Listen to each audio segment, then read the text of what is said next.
Welcome to Sex Care is Self-Care, a conversation on women's sexual health brought to you by the She Plus Foundation. I'm your host, Patty Brisben. I'm coming to you with a very, very special guest here today, Dr. Rachel Rubin, and she is a pioneer in women's sexual health. I'm going to tell you, I cannot stop watching her on Instagram. I cannot stop listening to her talks. She is unbelievable, and I send more people to her site than I care to tell anybody about. I'm always so proud to say I know her. Dr. Rubin, can you introduce yourself to the listeners who have not met you yet?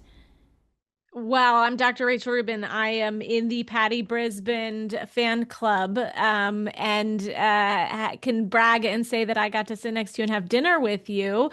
I am a huge fan of yours. The feeling is so mutual, and we share an obsession with one of my partners, Dr. Christine Vaccaro, who is a very good friend of yours and works in my practice and changes lives every single day and just is incredible. So I'm a urologist. I trained in sexual medicine, which means I take care of all genders.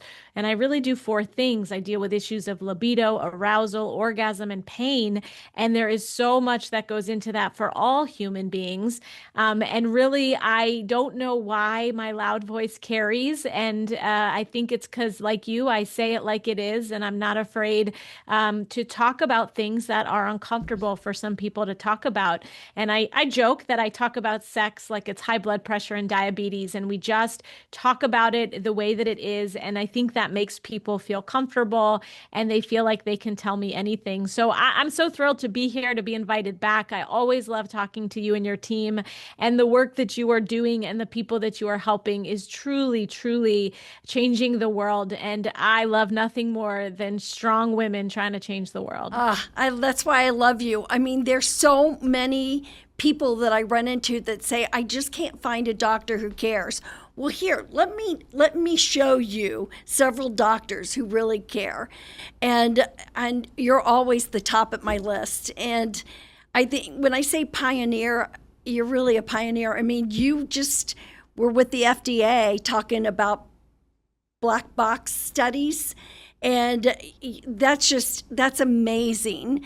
And I know we're not going to go into that one, but I hope that we'll do a podcast on that, because I think it's so important to continuously educate the public and educate women to use their voices, stand up, be able to have facts when you go to your doctor. So I'm on a kick right now, but we're here today to talk about GSL. I know our listeners out there, including myself, that want to know a little bit more. What is this GSL? And give our audience an overview of what this is. Yeah, it's really fascinating. We kind of created a new term of something that has always existed. So we didn't make up anything new. We're just trying to repackage something that has always been around that didn't get enough attention. And we named it GSL, which is Genitourinary Syndrome of Lactation. And this idea is something very new to a lot of people. This idea that when you are breastfeeding or pumping or lactating of any kind, it lowers your estrogen and testosterone levels, potentially to menopausal levels. And so breastfeeding or pumping mamas are really in menopause, and nobody told them, nobody. And so when you don't have estrogen and testosterone at high levels in your body, it comes with symptoms like not sleeping or some brain fog or some urinary symptoms like frequency, urgency, leakage, and sexual symptoms like pain with intercourse, low libido, decrease in lubrication, and it's very biological. Now, you could say it's evolution, because if you are breastfeeding a child, you don't want to make new children, and so it's good that they suppress your libido a bit. But we named this term so that scientists could actually research it and study it and that we could get more information about safe treatments that already exist. I love this because, it's been years ago. Let's just make the statement. But I nursed all 4 of my children. And when I would bring some of this up to my physicians at the time, they were like, it's normal. It's natural. Don't worry about it. You'll get over this. So I'm glad that, the last thing we want to hear, it's normal, natural, and you'll get over it. I want to hear what's going on so I can better understand my body and what's happening. Why is it functioning this way at this time? So thank you. The average age, like I started having my children really, really young. And now it's like 27 and a half is when people are starting their families. Are you seeing more women who are having these symptoms later on in life because they're starting families later? It's a great question, Patty. And I don't know that we fully know the answer to this because not a lot of people are studying it in the way that we're trying to launch. But I just read a headline that there are more women over 40 giving birth today than there are teenagers giving birth, which is fascinating. And I bet you're onto something in that we're going to see a lot more GSL and a lot of perimenopause. I'm in Washington, D.C., where I think the average age of people giving birth is 42 or something outrageous because we've got working women who put off babies until law school's done and all these things. And so it's very normal for me in my clinic to see patients who are going straight into perimenopause and menopause after they deliver, and they get dismissed as, oh, you're just breastfeeding, this is normal. Oh, this will get better. And it often doesn't get better. And so I think that it actually happens even to young people. But my guess is it probably happens a little bit worse in older people. And I also have a theory, and I don't know, for me, when I gave birth to my babies, I got my menstrual cycle back pretty quickly, about 3-4 months into breastfeeding. But there are people who it doesn't come back until they're done breastfeeding. And I don't know that we understand why some people get their periods back early while still breastfeeding and some people don't. And I bet you symptoms are correlated with those different populations. Are you seeing people, women who have suffered through endometriosis or any other diseases that are symptomatic to the GSL? Yeah, so what we always say is when you play with hormones, there are consequences. So anything that can affect your hormones can affect your genital and urinary and sexual health. So if you're in menopause, of course, we call it GSM, Genitourinary Syndrome of Menopause.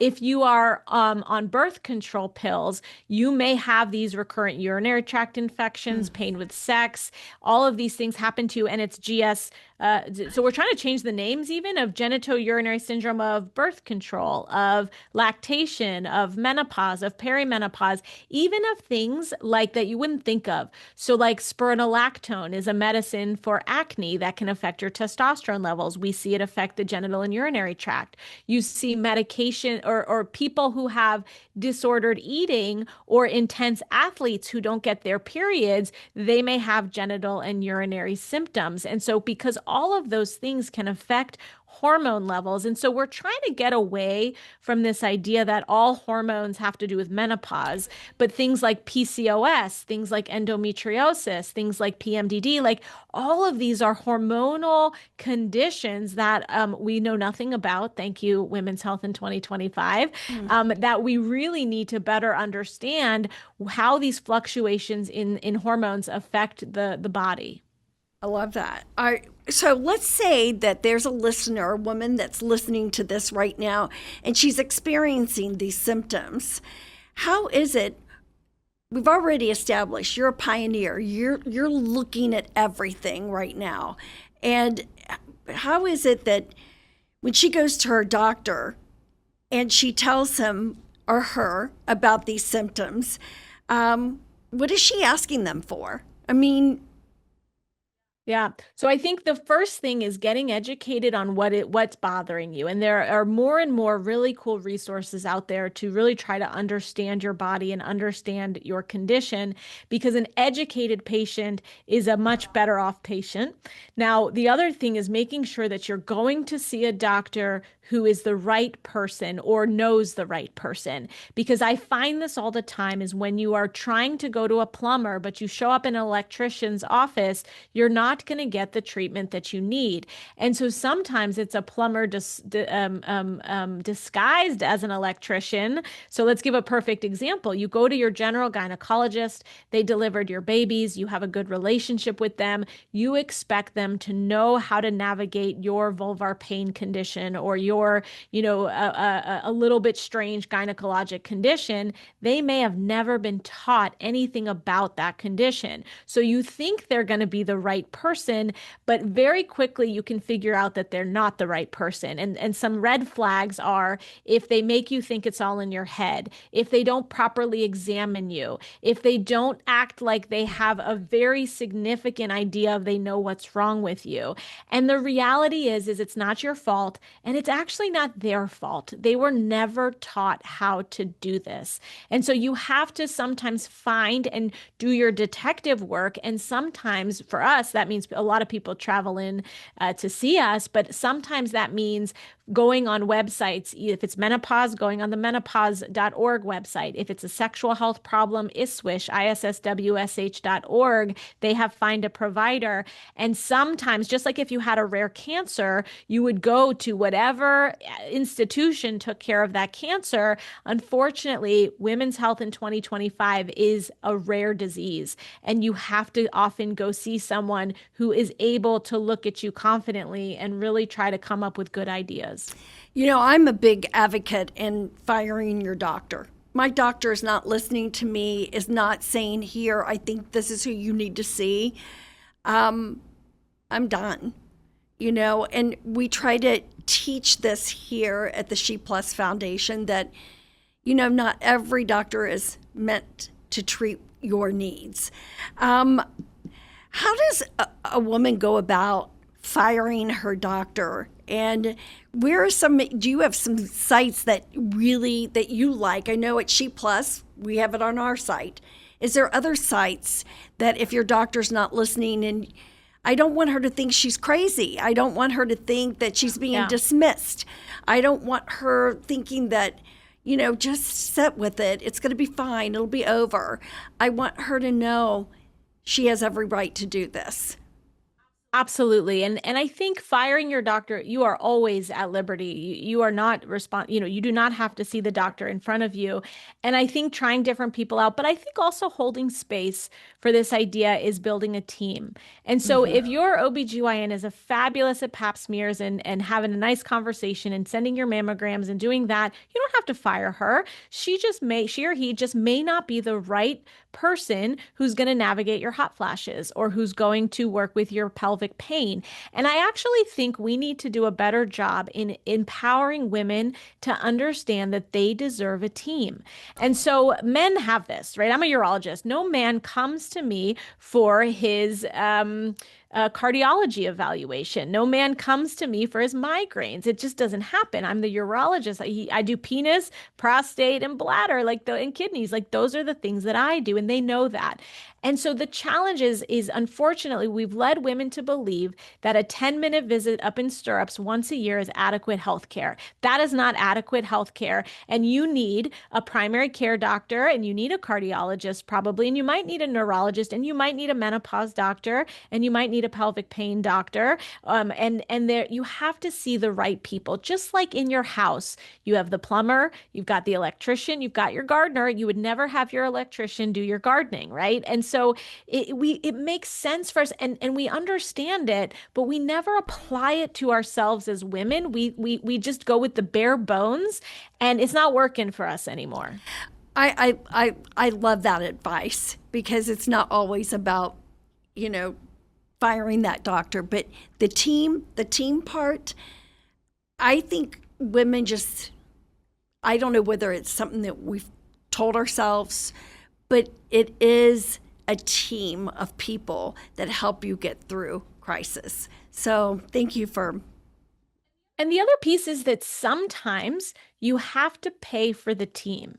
And listen, my therapist has saved my life. I think she's the smartest human I have ever met in my life. And she had me figured out in one visit flat and called me on all my garbage and all my craziness. And she was able to get me to put my guard down, put my hair down, and she figured it out. Okay. I pay top dollar for her, and she's one of the smartest people I know.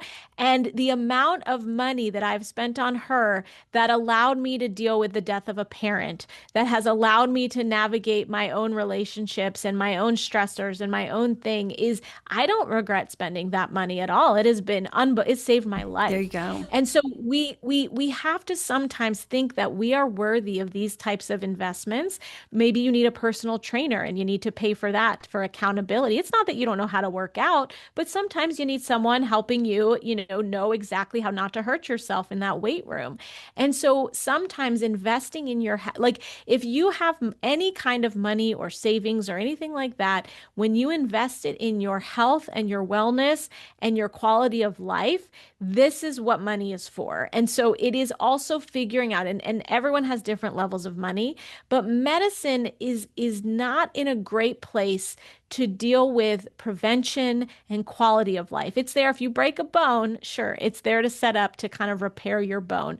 But we all want better lives. We want quality of life. We want great sex. We want fun. And you deserve that, right? But medicine's not set up to do it so well. There you go. I know that I talk to a lot of women about hormone replacement. So this is a tough question, and it's in their face constantly about, well, maybe I should just go and get those pellets. Is that really good advice, or who is it? Where do you start? If I'm going to do hormone replacement, what's my best way and best place to start? Yeah, so the best place to start again is an educated patient is the best patient. And so I'm not anti-pellet, but as it is a form of hormone therapy, and in my opinion is not the best form or the safest or the most regulated form of hormone therapy. So it's not 1, 2, 3, 4, 5 on my list of things I recommend for patients. That's not to say those who do it are bad people, or those who get them are bad people. But the reality is education is really, really important here. I did a very in-depth podcast with a popular guy named Peter Attia. It's almost 2.5 hour deep dive into hormone therapy, my thoughts on hormone therapy. It's very helpful to understand the landscape and the menu so that you know what you can ask for. If your doctor's only offering you one thing, one dose, one medicine, or nothing, that's a red flag. And so that's a podcast. There are books that are really great. There are people on Instagram that are helpful, and learn from a few different people. And it can get confusing and overwhelming, but the more you learn, and you want to seek out a clinician who knows the space. Most gynecologists and primary care doctors don't get training in menopause. Now, that's why I started a course of teaching doctors how to prescribe hormone therapy. And we've had, several hundred clinicians take the course, and it's been really game changing. But how do we get that course in the hands of more people to do the work, to just learn how to write the prescriptions? It's great that you want your doctor to know how to do this, but they have to learn how to actually write the different prescriptions. I love that you did that. I mean, I've told several doctors about this course, and I think everybody, because it's not being taught in the schools. It's not. And I think that the good doctors are the ones that are gathering and exchanging information so that they can be better and that they can help more people. So thank you for giving of yourself and teaching other doctors how important it is. Recently, you and I discussed about people who just are not feeling like themselves. Can you tell our listeners about how this shows up in your practice? So Yeah. Yeah, there's this new term that I'm obsessed with, right? It's called NFLM, not feeling like myself. Yeah. And I think it's so beautiful because we have this idea in medicine. Medicine's very broken. I always say it's a dumpster fire of brokenness because we're trained in the primary care world. They're trained to tell patients you get one problem. You can't have a million problems. Your visit today, you get one problem. So are we talking about your headaches? Are we talking about your brain fog? Are we talking about your hot flashes? Are we talking about your high blood pressure? You get one problem. Well, that doesn't work in menopause in perimenopause, because perimenopause is a fluctuating chaos of hormonal hell that it affects every cell in your body. And so there is a gazillion different symptoms ranging from burning mouth to joint pain to a vaginal dryness to urinary tract infections to migraines to bad sleep to irritability, depression, and suicidality. Those are all 10 alarm fire problems. And so what is so beautiful about NFLM, not feeling like myself, is there's your one problem. Hey, doctor, I NFLM. Like, let's talk about it. And so it's really getting to the point of it's okay. You don't have to have all of the symptoms to deserve a conversation and treatment and help. I like that. I'm going to ask this question because I want the public to know. Here at She Plus, our focus is on research. We feel like if the more our doctors have the ability to look at this research, the better, again, our care is going to be. And we're going to help them along the way. How important do you think research plays in women's health? Oh my God, Patty, buckle up. I mean, when I think about my why, when I think about my dreams and where I want to go, where I see the future, it's four pillars. It's research, education, advocacy, and mentorship. Research, education, advocacy, and mentorship. And we are decades and decades and decades behind on women's health research. But the other nightmare is that we aren't even using the research that we do have properly. And so, yes, do we need new research? Oh my God, every day I come up with 10 new project ideas that I want my team I have I have my first research student where she's spending a whole year with us doing research. And my dream is an institute where we're like a little mini NIH that does, that I have PhDs on staff and that we can actually do. This is where my dreaming is because without the research, it's nothing. It's snake oil. We must be able to study things. We must make women demand good science, good research. We must make science sexy. But what we need to do is translate the research, advocate the research, and get women to understand what science shows. And women must demand that. We must make that cool. And so what you have done is nothing short of miraculous, wonderful, incredible, because you truly understand and have funded so much important research. But where we are limited is in the clinicians being able to teach and yell and scream and translate the importance. It doesn't matter. I tell my students, okay, so GSL, perfect example. The brilliant student, Sarah Perlmutter, who has pioneered our GSL research. She's on our sexual medicine research team. She is a second-year medical student at Cornell and one of the smartest people I've ever met. And I said to her, this is really important and you have to be the champion for this because I'm very busy and I do many things. So this is your baby. This is your project. But you can't just write one paper on GSL. You have to write many papers on GSL. We have to convince every OBGYN in the country that GSL is important, and we have to do more research on how to fix it and what to do about it. I don't care that it's a problem. I want to fix it. And so we have to then get women to understand that GSL is important. So we have to teach the doctors, we have to teach the patients, and we have to do the research to prove that there are treatment strategies that actually work. I gave her I said, I don't care if you write one paper, you have to change the whole world. And watching her eyes light up and watching her take the ownership of this issue and be able to champion this. And now she has now published 2 papers. There's a third in the queue, and the ideas that come out and our ability, like we wouldn't be on here talking about GSL if it wasn't for the brilliance of this woman, Sarah Perlmutter.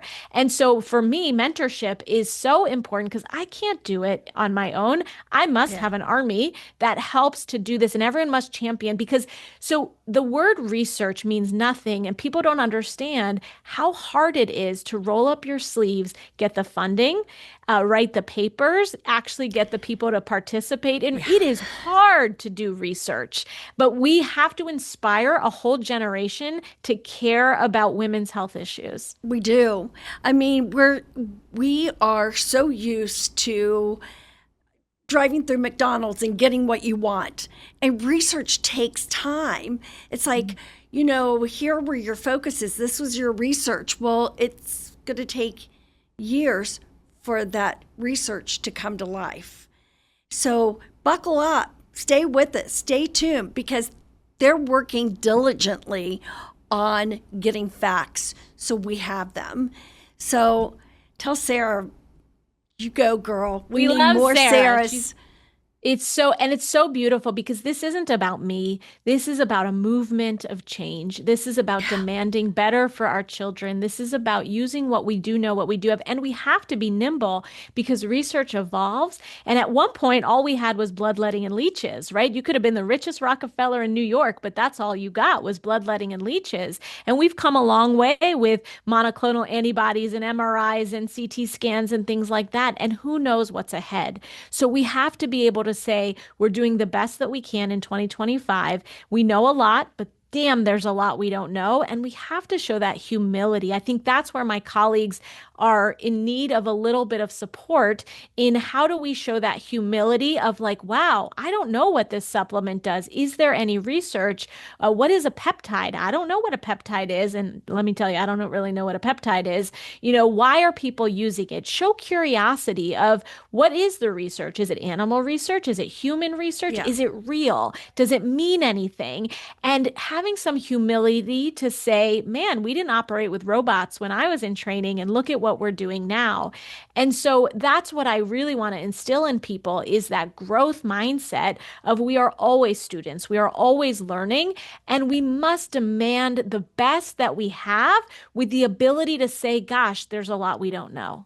So I'm a firm believer in staying a student, number one, but I'm also a firm believer in this. What we're doing today is not probably going to have an effect for me, but it's going to have an effect on generations to come. And I was always told, leave this world a better place than you found it. And Well, I I can believe, confirm you have done that, Patty thank Brisben. Oh you. my Thank you, gosh. since I just had a big birthday. And so Cincinnati is a uh, Ohio. We love Ohio. Ohio is a lucky place. it's so important to rally the troops and pass it along, pay it forward in helping others to understand how important it is to keep that rally going because women deserve this. And I'm a firm believer we deserve this. We have placed ourselves on the back burner. And And you are, I will say, you are leaving multiple gifts though, because it is not just what you say, which is outstanding, incredible, and wonderful, but your everybody in your space, they're watching what you do. They're watching how you show up, and they're watching like it is your action, your firm, constant, and unrelenting action that is so magical. And all of your everybody in your world, in your orbit watches. And who doesn't change from just watching that energy, that infectiousness, and your inability to stop because you know the work will never end. And again, leaving that world a better place than you found it. thank you. But I have to say this, it is people like yourself that fuels me. We all have to have a fuel. We all have to get recharged again. And when I see people, doctors such as yourself, that are lighting up spaces where women can find out more about themselves, I'm like, I can't retire yet. I can't stop yet. I'm going to keep going. Here's my last and final question, because I know you've got patients today, and we want you to get into those rooms. But is there anything that I missed? Is there anything that you want to talk about before we close for the day? All I want to say, and this has come up in patient rooms in the last couple of days, is for people listening, is deeply believe yourself. trust your own body, believe what you feel, because there is no reason that you are making up your weird and wacky symptoms. There is no reason. I have never met someone who has made up something because it gives them gain or benefit. And if you're not getting heard, if you're not getting listened to, it may be because you're in the wrong room with the wrong people. And do not give up. Do not stop fighting for yourself. I've had a couple patient interactions in the last 48 hours that have me shook to my core of just really the importance of believing people. And it's not a woman thing, it is believing people, and also having curiosity to figure out what is going on. I just had a little girl from another country come and see me, and she had complained since she's had language about something going on with her genitals, and she's been crystal clear and consistent with her problem.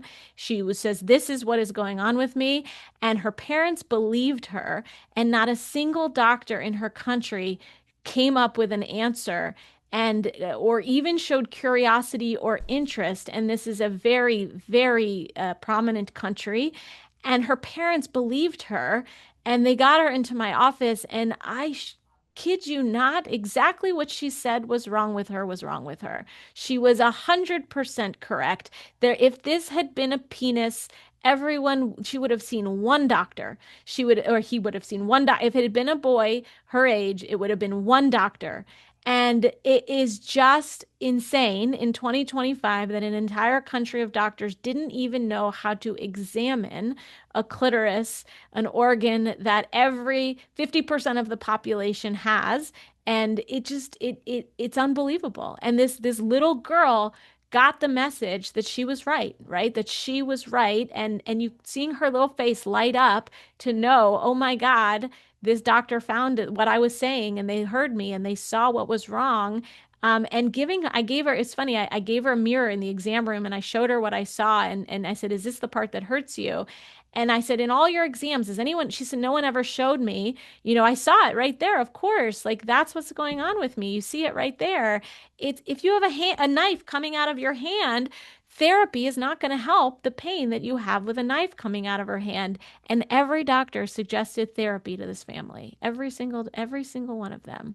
It just listen to yourself, believe yourself, and fight for you, because it's just so important. You have to be your own advocate, but sometimes everybody is not listening. So you have to try to find those people out there that will listen to you, and you got to form your team. You do. So God, that had to be an unbelievable feeling for you to see that smile on her face. Well, I have a daughter the exact same age, and what was so crazy is she kind of looks like my daughter. And I came home and I told my daughter about the experience and how I was able to help, and we were able to listen, and just it is such an important lesson. I mean, it shook me to my core, and how it starts as so young of us telling people not to believe their own bodies, that they're not experiencing what they very much tell you what they're experiencing. And it just gave me actually a lot of hope, because the parents never didn't believe this child. And because of our research and our publications, they were able to find us, and they were able to get to us. And that's where research matters, is it was because of that. They knew what was wrong with their daughter, and they had read our research papers, and they were able to advocate for themselves. And they needed they needed the medical community to agree. And that it just is so depressing, and it's hopeful, but it's also depressing in 2025, of something that a penis would have taken one doctor 5 minutes has taken 4 years and multiple countries. That it's wild. It really is. Keep doing the work that you're doing. Thank you so much for everything. Thank you for having me. Dr. Rubin, thank you so much for joining us here today. Listeners, you can learn more about Dr. Rubin on the She Plus Foundation website. If you like what you heard, please rate and subscribe to our podcast. For more information on the She Plus Foundation, you can go to www.sheplusfoundation.com. unmatched.com. Remember, sex care is self-care and sexual health matters. Thank you.